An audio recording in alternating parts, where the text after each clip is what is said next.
ఇప్పుడే జీ5 app download చేయండి. చూడండి మీ ఫేవరెట్ టీవీ షోస్ ఎప్పుడైనా ఎక్కడైనా. ఏమైందనా? ఏమైందిరా? కడుపు నొప్పమ్మా. రాధా, విషయం తన పని తను చేయడం మొదలు పెట్టింది. అమ్మా. రాధా ఏమైంది? రండి డాక్టర్ గారు. మీరంతా పక్కగా జరగండి.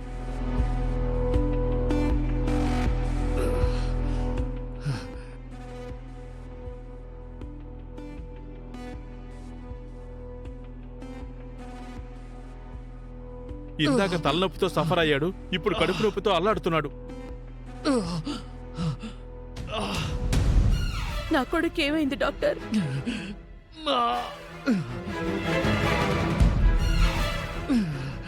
ఏదైనా టాబ్లెట్ ఇవ్వడం ఏమైనా చేశారా?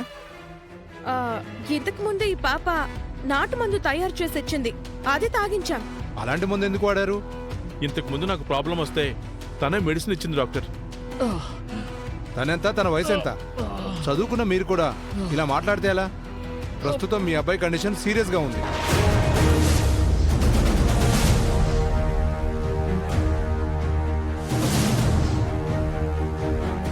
ఎమర్జెన్సీ ట్రీట్మెంట్ ఇవ్వాలి. అయ్యో, హాస్పిటల్లో అడ్మిట్ చేయాలి. అంటే ఈ పిల్ల తయారు చేసిన మందులోనే ఏదో ప్రాబ్లం ఉందంటారా? అంతేగా మరి. లేదండి, నేను నాటు వైద్యం తాతయ్య దగ్గర నుంచి నేర్చుకున్నాను. ఎందరికో ఔషధం ఇచ్చాను. పాము విషానికి కూడా విరుగుడిచ్చిందండి, నా కళ్ళారా చూశాను. ముందు ఇతన్ని హాస్పిటల్లో అడ్మిట్ చేయకపోతే ప్రాణాలకే ప్రమాదం అండి. అయ్యో. చిచి, ఈ అక్షయ కావాలనే ఇలాంటి మందు తయారు చేసింది. నేనేం తప్పు మందు తయారు చేయలేదండి. మా పెద్దనాన్నని చంపేద్దాం అనుకున్నావా?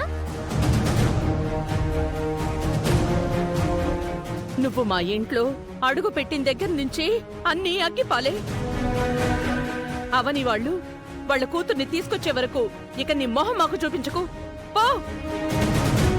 ఏమండి, హాస్పిటల్ కి తీసుకువెళ్తాం పదండి. రే కిట్టు, రారా. రాధా. పట్టు.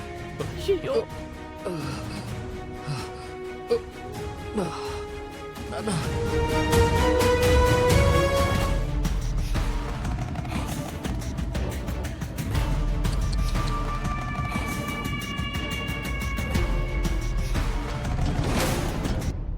యాగం పూర్తయ్యే సమయం వచ్చింది. నువ్వు హోమంలో ఈ పూర్ణాహుతిని సమర్పించమ్మా.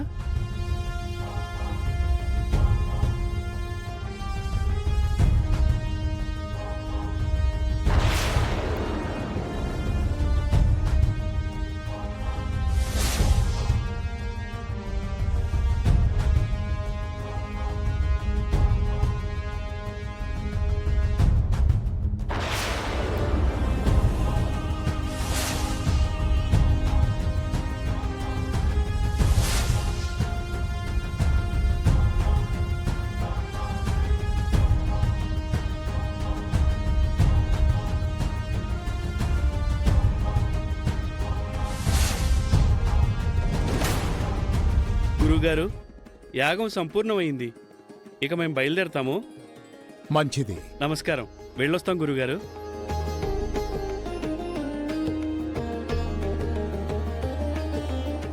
అమ్మా అవని, నీకు అమ్మవారికి మధ్య జరిగిన ఈ పోటీలో నువ్వే గెలిచావు. యాగం ఎటువంటి ఆటంకం లేకుండా జరిగిపోయింది. ఎవరికీ ఎటువంటి కీడు జరగకుండా జరిగిపోయింది. అమ్మవారు నీ వైపుండి నీకు న్యాయం జరిపించింది తల్లి. నేను గెలవలేదు గురువుగారు, అమ్మవారే నన్ను గెలిపించింది. యాగంకు ఎటువంటి గండం ఏర్పడకుండా కాపుదల ఉండి సంపూర్ణమయ్యేలా చేసింది. గురుగారు, ఇక మా కూతురు గురించి మేం చెప్పుకోవచ్చా? అక్షయ మా కూతురని ఎటువంటి భయం లేకుండా చెప్పుకోవచ్చు.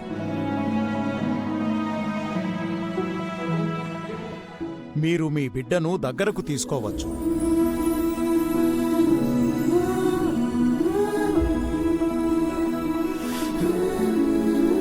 నువ్వు నీ కూతురుతో అమ్మా అని పిలిపించుకోవచ్చు.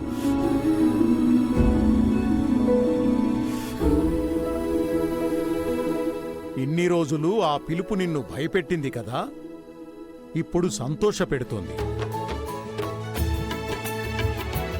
వేదవతి గారి జాతకంతో కలిసిన వంశ వారసురాలు అక్షయ అని అందరితో చెప్పుకోండి. పెద్దలిద్దరూ ఆనందపరవశమవుతారు.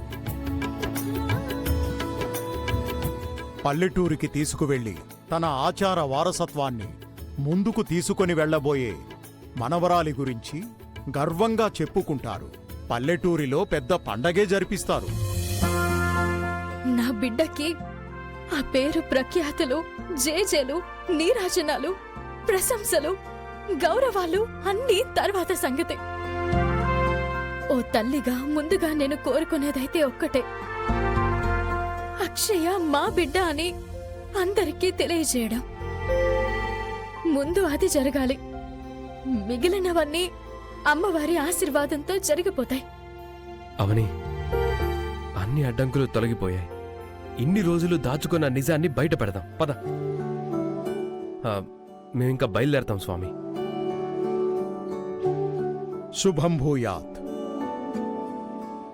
పదవని.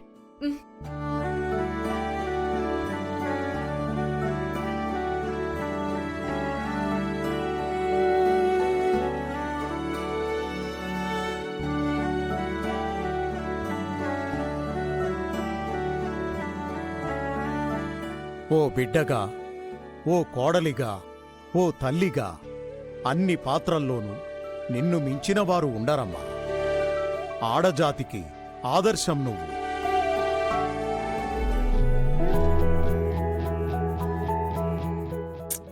తొందరగా పోని బావా. నా బిడ్డ కళ్ళల్లో ఆనందం చూడాలి. నా అత్తమామల మొహంలో సంతోషం చూడాలి. మన శ్రేయ విలాషుల దగ్గర నుంచి అభినందనలు పొందాలి. మన శత్రువుల కళ్ళల్లో కన్నీరుని చూడాలి. మన బిడ్డ మనకు ఈ రోజు మంచి స్థానాన్ని ప్రసాదించబోతుంది. అందరిలో గౌరవంగా నిలబెట్టబోతుంది.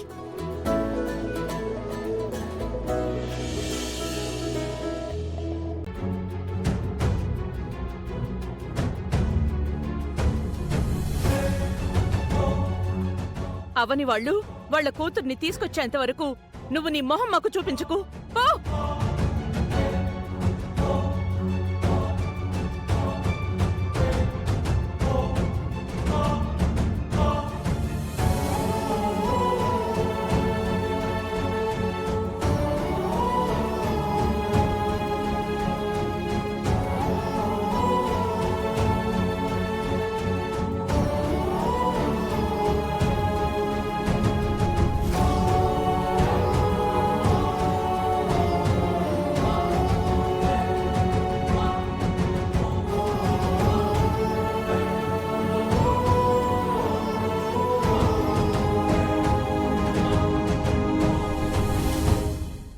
జీ5 యాప్ డౌన్లోడ్ చేసి అన్ని ఎపిసోడ్స్ పూర్తి ఉచితంగా చూడండి.